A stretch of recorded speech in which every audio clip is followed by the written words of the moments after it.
warahmatullahi wabarakatuh. Perkenalkan, nama saya Hina Retnawati, calon guru penggerak Angkatan 7 Kabupaten Jember. Pada kesempatan kali ini, saya akan mengadakan percakapan pra-observasi supervisi akademik dengan rekan sejawat saya di samping ini yang sangat cantik sekali. Mohon Ibu memperkenalkan diri terlebih dahulu. Ya, Assalamualaikum warahmatullahi wabarakatuh. Perkenalkan, nama saya Ibu Indah Rahmawati. Saya guru pendidikan agama Islam di SMKN 6 Jember. Terima kasih Bu Indah.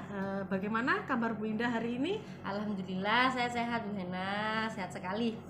Alhamdulillah Bu Indah dalam keadaan sehat walafiat sehingga kita bisa bertemu pada kesempatan kali ini ya Bu. Baik Ibu, saya itu diberi tugas untuk melakukan observasi supervisi akademik di kelas Bu Indah yang Bu Indah ampu. Sebelum saya melakukan observasi di kelas yang Bu Indah ampu, alangkah lebih baiknya kita ngobrol-ngobrol santuy dulu ya Bu. Apakah Bu Indah setuju? Oh, setuju sekali, monggo Bu Hena. Alhamdulillah, terima kasih Bu Indah atas waktunya pada pagi hari ini. Saya diberikan kesempatan untuk ngobrol-ngobrol santuy dengan Bu Indah ya. Nanti pada saat saya melakukan observasi di kelas yang Bu Indah ampu itu, materi apa yang akan Bu Indah sampaikan kepada murid-murid? Pada saat observasi nanti saya akan menyampaikan materi tentang peran tokoh ulama dalam penyebaran agama Islam di Indonesia. Baik, materinya sangat bagus sekali ya Bu Indah, bagaimana peran ulama itu dalam menyebarkan agama Islam di Indonesia. Betul, di Indonesia. Saya sangat tertarik dengan materinya ini. Kemudian untuk strategi pembelajarannya atau metode pembelajaran apa yang akan Bu Indah gunakan nantinya di kelas? Untuk metode yang akan saya pakai ketika pembelajaran nanti, saya akan menggunakan pembelajaran berbasis masalah atau PBL Bu Hena. Jadi saya akan mengarahkan anak-anak untuk mengidentifikasi masalah yang terjadi di sekitar kita, kemudian akan mencarikan solusinya seperti itu. Wah, luar biasa sekali Bu Indah. Bu Indah jadi akan menggunakan problem based learning di mana anak-anak diberikan sebuah permasalahan, nanti anak-anak diminta untuk menyelesaikan permasalahan yang diberikan. Untuk mencarikan solusi bagaimana enaknya, bagaimana solusi yang terbaik. Nah, iya, jadi anak bisa benar kritis ya dari situ. Terima kasih Bu Indah, sangat luar biasa. Saya jadi lebih tertarik nih masuk kelasnya Bu Indah. Materi tersebut disampaikan di kelas berapa ya Bu Indah? Untuk materi ini itu adalah materi terakhir Bu Hena di semester ini, yaitu akan saya sampaikan di kelas 10. Berarti nanti pada saat saya melakukan observasi, saya akan mengunjungi kelas Bu Indah itu kelas berapa tepatnya Bu Indah? Di kelas 10 AK2 Bu Hena. Wah, luar biasa sekali. Jadi nanti saya akan mengunjungi kelas 10 AK2 untuk melakukan observasi supervisi akademik begitu ya Bu Indah. Nah, nantinya ini selama pembelajaran di kelas 10 AK2 ini kemungkinan apa sih yang terjadi atau masalah-masalah apa yang mungkin terjadi di kelas seperti dalam pelaksanaan pembelajarannya Bu Indah? Ya, jadi nanti anak-anak itu kan akan saya bentuk menjadi kelompok-kelompok kecil kan Bu Hena. Di karakteristik 10 AK2 ini anaknya memang banyak yang pemalu. Jadi memang saya perlu untuk memberikan motivasi yang lebih kepada anak-anak ini agar lebih aktif lagi di kelas. Seperti itu Bu Hena. Begitu, jadi memberikan motivasi supaya anak tidak pemalu seperti itu ya. Soalnya juga nanti saya akan membuat anak-anak itu menggunakan aplikasi Canva gitu Bu Hena. Biasanya anak-anak juga akan kebingungan, ini bagaimana Bu, ini loginnya bagaimana, ini bagaimana buatnya. Nanti akan saya bimbing bagaimana membuat. Nanti kan akan saya minta anak-anak itu untuk membuat biografi Sunan Wali Songo gitu Bu Hena. Jadi biasanya anak-anak akan kebingungan loginnya atau bagaimananya gitu. Nanti akan saya bantu gitu. Wah, luar biasa sekali. Jadi saya tadi menangkap yang Bu Indah sampaikan bahwasanya Bu Indah itu melaksanakan pembelajaran sosial emosional di mana Bu Indah itu memberikan motivasi kepada anak supaya anak tidak pemalu. Jadi sosial emosionalnya lebih ditekankan kembali. Kemudian kedua, saya menangkap di sini Bu Indah itu melakukan diferensiasi pembelajaran, tepatnya diferensiasi konten, karena satu kelompok satu sunan untuk membuat biografinya serta cara berdakwahnya. Metode sunan itu dalam berdakwah itu bagaimana, seperti itu Bu Hena. Luar biasa sekali. Kemudian masih menggunakan kekinian, menggunakan aplikasi Canva sesuai dengan kodrat zaman anak sekarang ya Bu Jadi Indah. tampilannya nanti ketika anak-anak presentasi itu juga bagus Bu Hena. Jadi membuat teman-teman sekelasnya itu akan tertarik untuk melihat presentasi mereka begitu. Luar biasa sih. Lalu bagaimana Bu Indah cara mengatasi untuk anak yang pemalu seperti itu Bu Indah? Oh ya, nanti akan saya sistem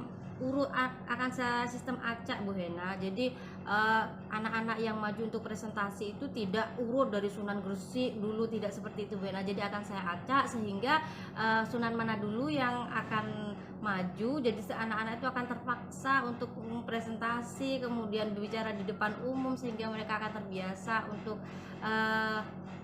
berbicara di depan umum gitu Bu Hena, berani gitu loh Bu Hena. Wah, luar biasa sekali metode yang Bu Indah lakukan untuk anak-anak supaya anak bisa menjadi terbiasa public speakingnya begitu ya Bu betul Indah. Bu Hena. Wah, luar biasa sekali.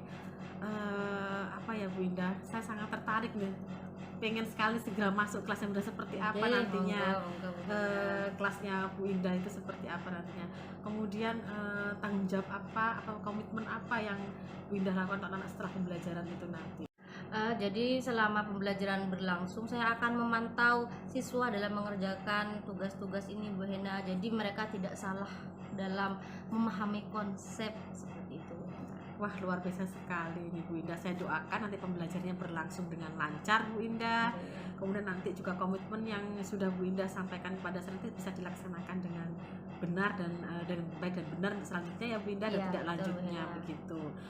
Baik Bu Indah, terlepas tadi kita sudah ngobrol tentang materi yang mau disampaikan, mau di kelas berapa kita mau melaksanakan observasinya, kemudian tadi masalah yang mungkin muncul, metode pembelajaran dari Bu Indah yang akan digunakan, sampai strategi bahkan tanggung jawab Bu Indah ke depannya seperti sudah kita sampaikan, sudah kita obrolkan ya pada pagi hari ini.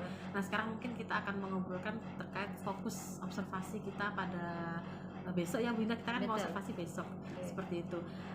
Kemudian kira-kira nanti itu fokus kita, standar kompetensi apa yang akan diobservasi Bu Indah? Pada saat observasi nanti, aspek standar kompetensi yang akan saya gunakan itu adalah aspek pedagogi dan juga profesional Bu Hena. Baik, jadi nanti aspek yang akan digunakan pada saat observasi yaitu aspek profesional dan pedagogi. Betul Bu Hena. Luar biasa sekali Bu Indah. Kemudian untuk area atau kompetensi apa yang ingin Bu Indah kembangkan saat observasi nanti? Pada saat observasi nanti, area yang ingin saya kembangkan adalah bagaimana melaksanakan pembelajaran berdiferensiasi di kelas sesuai dengan kebutuhan siswa Bu Hena, serta melaksanakan pembelajaran sosial emosional di kelas Bu Hena. Baik, kemudian jadi tadi nanti Bu Indah itu akan mengembangkan kompetensi atau area yaitu bagaimana melaksanakan pembelajaran berdiferensi serta pembelajaran sosial emosional di kelas begitu ya Bu Indah. Kemudian untuk secara spesifik sendiri nih Bu Indah, dari dua kompetensi atau area tadi yang ingin Bu Indah kembangkan, secara spesifik yang ingin difokuskan pada observasi kali ini yang bagian mana ya Bu Indah? Bu Hena, saya ingin lebih spesifik mengembangkan pembelajaran sosial emosional yang akan difokuskan pada saat observasi besok ini Bu Hena. Ya, jadi berarti yang difokuskan adalah pembelajaran sosial emosional kepada anak-anak gitu ya Bu Indah. Betul Bu Hena. Kemudian untuk indikator ketercapaian dari pengembangan tadi itu pembelajaran sosial emosional sendiri, Bu Indah sendiri indikatornya seperti apa yang Bu Indah inginkan dari anak-anak? Jadi indikator ketercapaian dari tujuan pengembangan yang ingin saya lakukan nanti Bu Hena, saya ingin anak-anak itu menjadi lebih aktif di kelas, kemudian bisa bekerja sama dengan baik dengan rekan-rekan sekelompoknya, juga anak-anak itu bisa tampil secara berani mempresentasikan apa yang telah mereka diskusikan, seperti itu Bu Hena. Wah, luar biasa sekali. Jadi indikator ketercapaian yang ingin Bu Indah inginkan dari observasi nanti, jadi Ibu Indah itu ingin anak-anak itu tampil aktif gitu ya, Betul, memiliki kepercayaan diri gitu ya, memahami kekuatan dirinya, kemudian ininya kesadaran dirinya juga, dan juga kesadaran sosialnya ketika anak nanti bagaimana berdiskusi dan melaksanakan presentasi, bisa menerima pendapat dengan baik. Begitu ya Bu Indah ya, luar biasa sekali. Dan keterampilan berrelasi juga di sini diperlukan juga ya Bu Indah. Luar biasa sekali. Semoga nanti waktu pembelajaran semua indikator ini nanti bisa tercapai ya Bu Indah. Kemudian nanti saya ingatkan lagi, jangan lupa Bu Indah perangkatnya harus disiapkan. Sebelum pembelajaran itu disiapkan dulu perangkatnya secara lengkap, jadi ketika pembelajaran sudah tinggal melaksanakan seperti itu ya Bu Indah. Saya doakan semoga semuanya berjalan dengan lancar Bu Indah, sesuai harapan. Begitu ya Bu Indah. Terima kasih banyak atas waktunya Bu Indah. Semoga Bu Indah dalam keadaan sehat sehingga besok kita observasi berjalan dengan lancar. Terima kasih Bu Indah. Assalamualaikum warahmatullahi wabarakatuh.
Ya. Anak sudah baca selawatannya, sebelum memulai pelajaran kita berdoa dulu ya. Semoga pelajaran yang kita pelajari hari ini bisa masuk, bisa kita pahami dengan baik, kemudian akan menjadi ilmu yang bermanfaat untuk kita. Amin. Ala hadhihi wa ala kulli sholih al-Fatihah.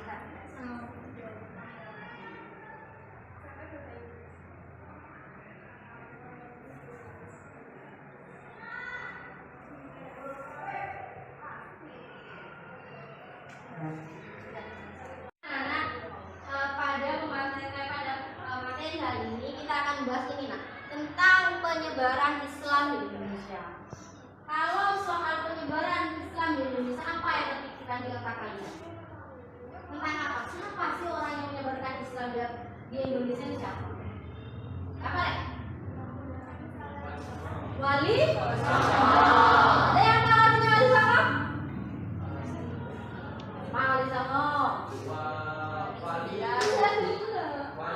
Wali itu adalah kasih Allah, Songo itu adalah 9, jadi 9 kasih Allah. Oh, wali itu kekasih ya. Sedangkan Songo itu artinya 9, jadi Wali Songo itu adalah kekasih Allah. Sebenarnya kalau kata wali itu artinya dekat. Artinya wali atau kerabat atau orang-orang yang ada. Jadi ketika kita berbicara dengan soal Wali Songo, maka mereka itu adalah orang-orang yang dekat sekali dengan Allah. Ada siapa saja yang tahu? Sunan apa lah yang kalian tahu? Apa saja? Siapa saja beliau? Mereka.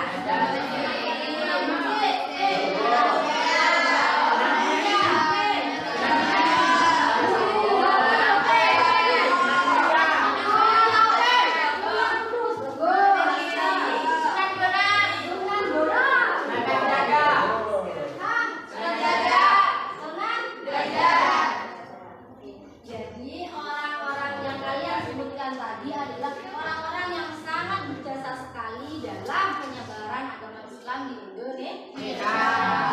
Bagus. Slide-nya. Jadi anak-anak silakan kalian baca. Ini adalah tujuan pembelajaran yang akan kita capai pada pertemuan kita hari ini. Oke, silakan dibaca. Kemudian dilanjutkan. Slide selanjutnya. Ini adalah mekanisme atau langkah-langkah pembelajaran yang akan kita terapkan pada pembelajaran hari ini. Jadi nanti Bunda akan memberikan kalian sebuah masalah. Kalian akan Bunda jelaskan masalah apa sih yang terjadi pada dakwah masa kini seperti apa. Kemudian nanti Bunda akan membentuk kalian menjadi kelompok-kelompok kecil, bukan kelompok kecil, 9 kelompok yang nanti akan Bunda tugaskan untuk membuat akan Bunda beri satu sunan setiap kelompoknya. Kemudian nanti kalian akan berdiskusi. Setelah berdiskusi kalian akan mempresentasikan hasil diskusi kalian, dan juga setelah itu kalian akan kita akan melakukan evaluasi bersama. Paham? Selanjutnya gambarnya coba dicek gambarnya apa saja. Ada gambar di sana. Siapa ini? Saya kerjanya begini di sekolah.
berdakwah menggunakan TikTok gitu ya, kemudian menggunakan Instagram dan lain sebagainya, itu boleh apa tidak? Sesuka menurut kalian bagus tidak berdakwah dengan cara yang seperti itu? Bagus.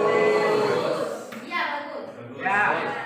Ini anak-anak, Bu Indah itu mau mengajak kalian untuk belajar bagaimana sih cara berdakwahnya para wali songo, ya, cara berdakwahnya wali songo, sehingga kita tahu kenapa sih kok hebat sekali 9 orang ini yang awalnya Indonesia itu sangat kental dengan kepercayaan Hindu-Buddha, ya, itu kemudian menjadikan masyarakatnya malah mayoritas agama Islam. Apa sih metode yang dipakai oleh para wali songo tersebut, gitu ya? Jadi sekarang Bu Indah akan membagi kalian menjadi 9 kelompok, dan setiap kelompok akan Bu Indah beri 1 sunan, gitu ya? Ya. Sudah. Sini. Nah, kalian sudah berkumpul dengan kelompoknya masing-masing kan? Nah, sekarang kita akan membagikan kalian yang KPD. Oke? Silakan kalian arahnya nanti setelah kalian mendapatkan KPD-nya. Ini sudah.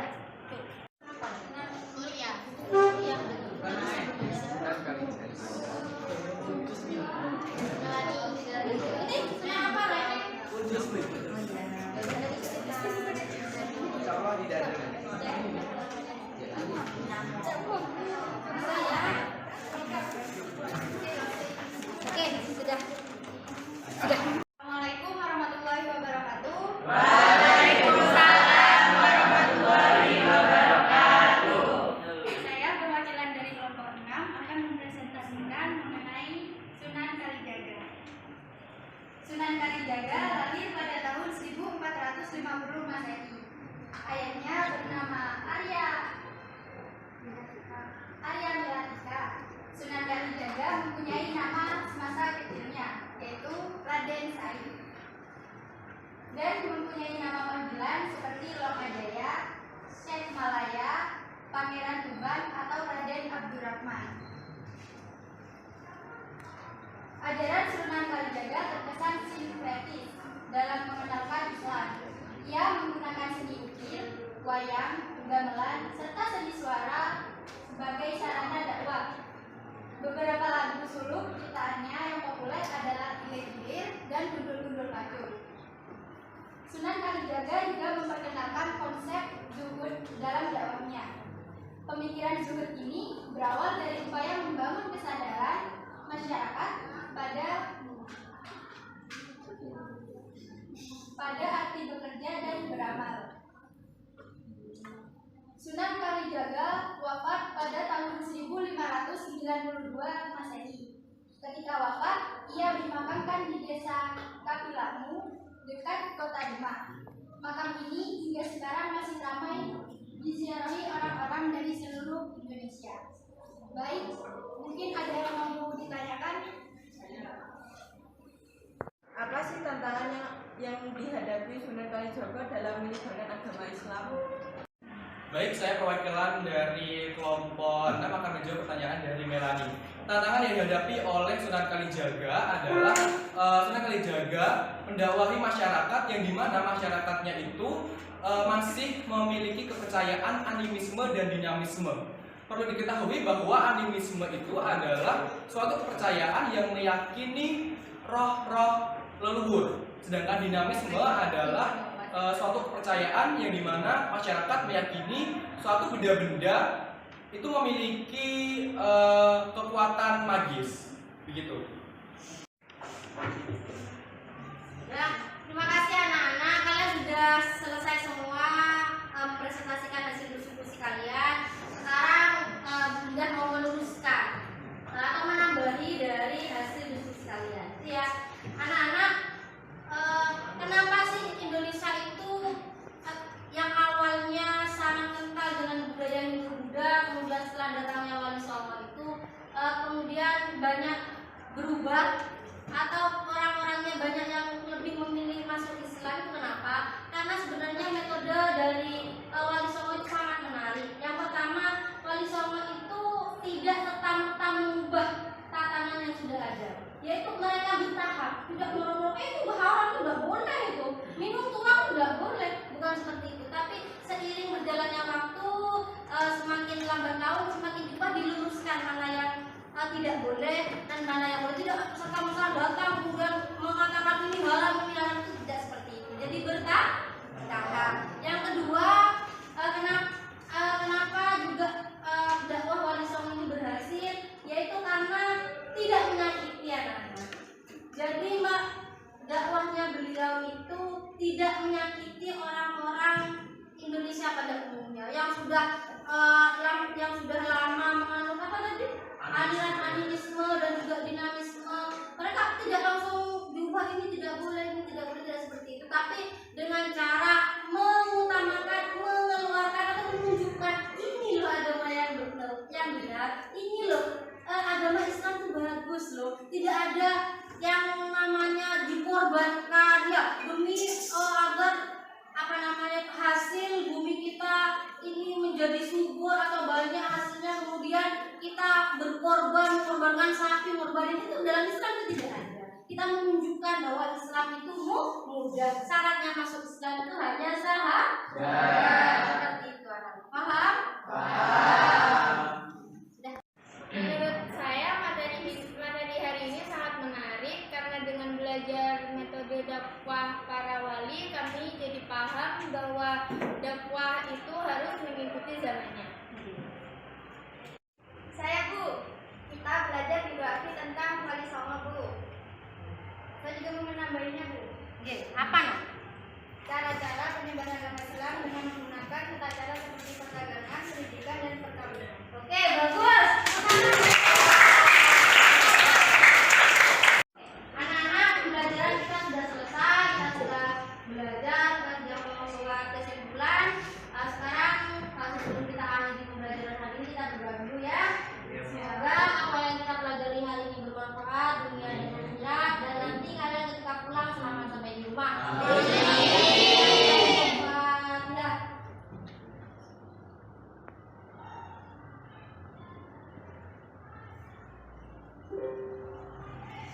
Selanjutnya, assalamualaikum warahmatullahi wabarakatuh.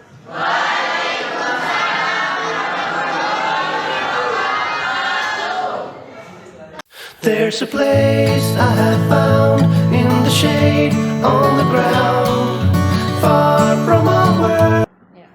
Assalamualaikum warahmatullahi wabarakatuh. Waalaikumsalam warahmatullahi wabarakatuh. Bagaimana kabarnya Bu Indah hari ini? Alhamdulillah sehat saya Bu Hena. Bu Hena bagaimana? Alhamdulillah Bu Indah, saya dalam keadaan sehat walafiat. Saya juga bersyukur Bu Indah dapat hadir pada pagi hari ini dalam keadaan sehat ya Bu Indah. Ya, alhamdulillah.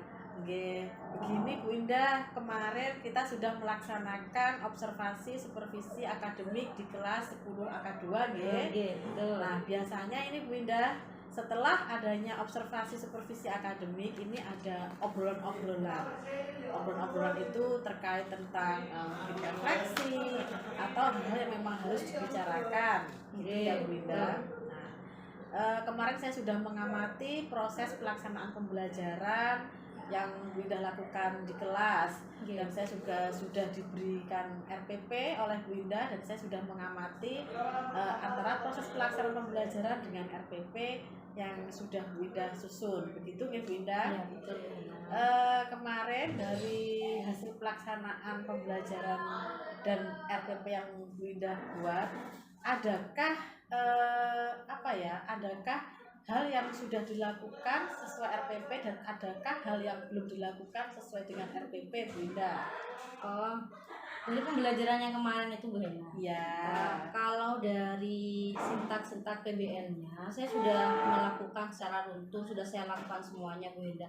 Cuma saya itu lupa kemarin hari tidak melaksanakan permainan seperti yang sudah saya rancangkan di RPP gitu Bu Hena. Tapi kalau untuk kegiatan inti dari proses PBL-nya sudah saya lakukan semuanya seperti itu. Baik Bu Indah, jadi Bu Indah itu sudah melaksanakan pelaksanaan pembelajaran sesuai dengan sintaks problem based learning ya, PBL. Tetapi ada yang masih kelupaan saya kemarin itu Bu Hena, tidak melaksanakan permainan yang sudah saya rancangkan di RPP. Saya lupa. Tidak melaksanakan permainan yang sudah dirancang di RPP, begitu betul. ya Bu Indah.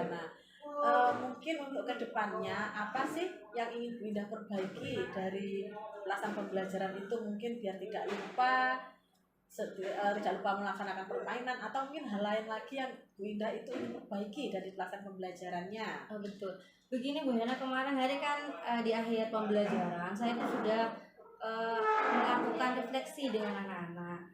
Di refleksi tersebut anak-anak itu memberikan pendapat Bu Hena kalau waktu diskusi yang saya berikan kepada anak-anak itu katanya kurang lama, jadi sehingga mungkin itu yang akan saya perbaiki nanti Bu Hena. Akan saya pikir kembali, akan saya rancang kembali bagaimana sih manajemen waktu yang enak buat anak-anak, sehingga anak-anak tuh misal berdiskusinya itu juga agak lama gitu. Jadi mereka tidak kekurangan referensi. Baik. Jadi untuk kedepannya Bu Indah akan memperbaiki terkait manajemen waktu sehingga memberikan waktu berdiskusi, kesempatan berdiskusi pada anak-anak supaya lebih lama dan menghasilkan apa ya, mencari referensinya itu lebih luas lagi. Betul Bu Hena. Dan keterampilan berelasinya dalam KSE-nya mungkin lebih terasah, begitu ya Bu Indah ya. Nah, tanggung jawab Bu Indah lagi yang kedepannya itu seperti apa? Rencana kedepannya dan tanggung jawab Bu Indah, komitmen apa yang ingin Bu Indah laksanakan di kelas terkait hal tersebut Bu Indah? Ya, saya akan menambahi waktu untuk berdiskusi tersebut.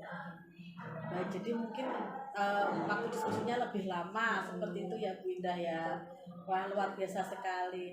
Berdasarkan kemarin observasi itu saya mendapatkan banyak sekali apa ya, pengalaman, pembelajaran dari yang Bu Indah lakukan di kelas, dari yang anak-anak lakukan di kelas juga, bagaimana proses pembelajarannya, anak-anak merasa happy begitu ya dengan adanya diskusi seperti itu ya Bu Indah.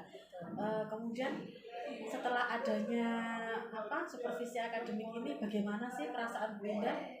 Oh, saya merasa senang Bu Hena. Terima kasih sudah memilih saya untuk diobservasi. Terima kasih banyak.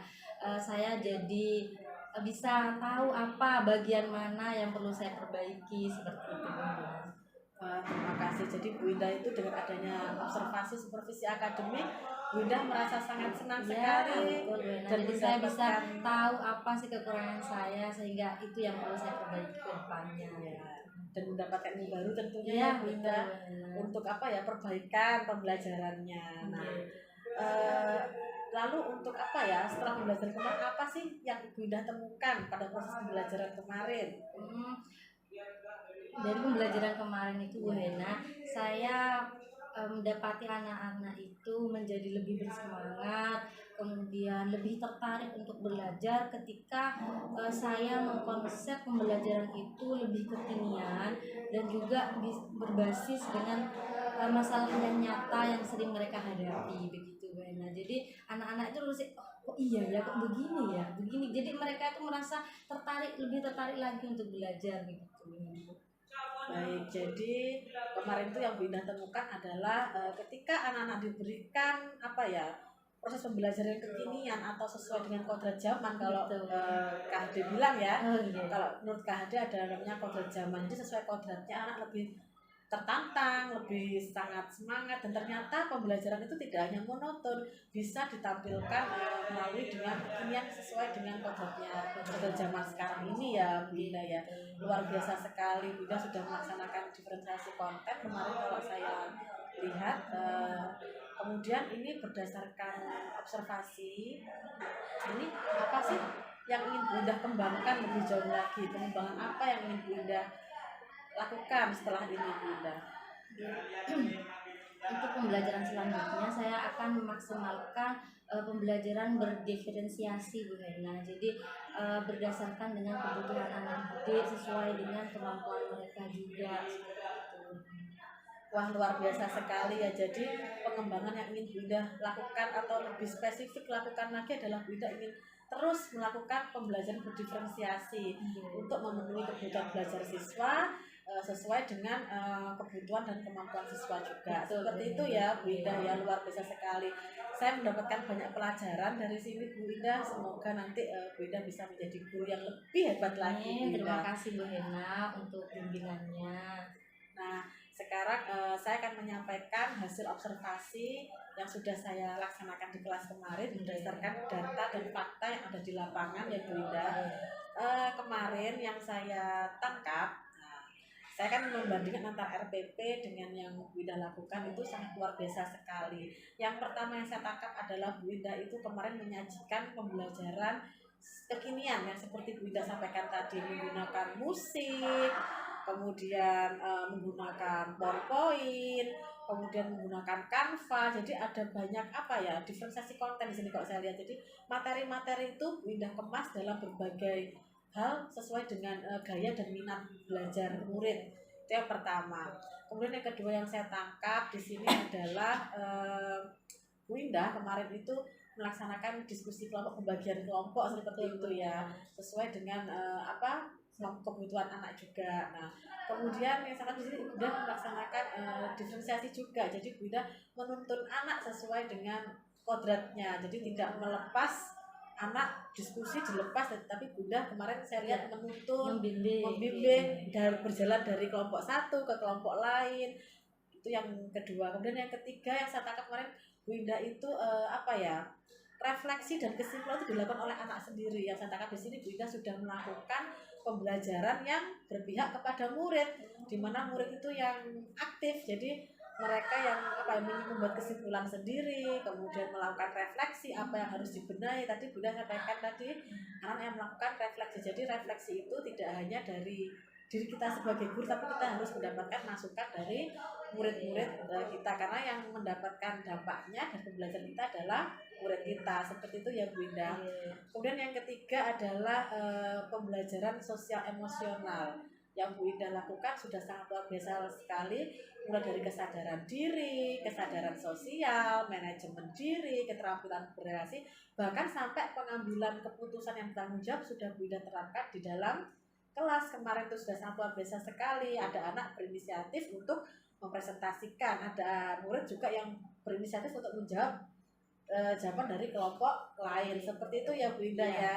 Tetapi mungkin di sini ada satu poin yang saya perlu tekankan, bahwasanya Bu Indah tetap harus menuntut anak, karena kan kemampuan anak kan berbeda-beda ini. Nah kemarin saya tangkap tuh saya juga sempat melihat ada anak yang mungkin kurang pemahamannya. Nah di situ mungkin Bu Indah menuntut lebih lagi ketimbang mungkin yang sudah menguasai materinya. Seperti itu hasil observasi yang saya lakukan melalui RPP dan yang Bu Indah laksanakan di kelas. Seperti itu.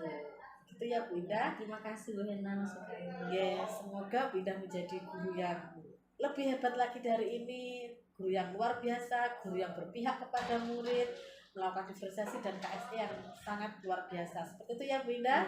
Nah, terima kasih Bu Indah atas masukannya. Akan saya jadikan pedoman nanti untuk pembelajaran selanjutnya. Terima kasih Bu Indah atas waktunya. Saya sampaikan banyak-banyak terima kasih. Assalamualaikum warahmatullahi wabarakatuh. Waalaikumsalam warahmatullahi wabarakatuh.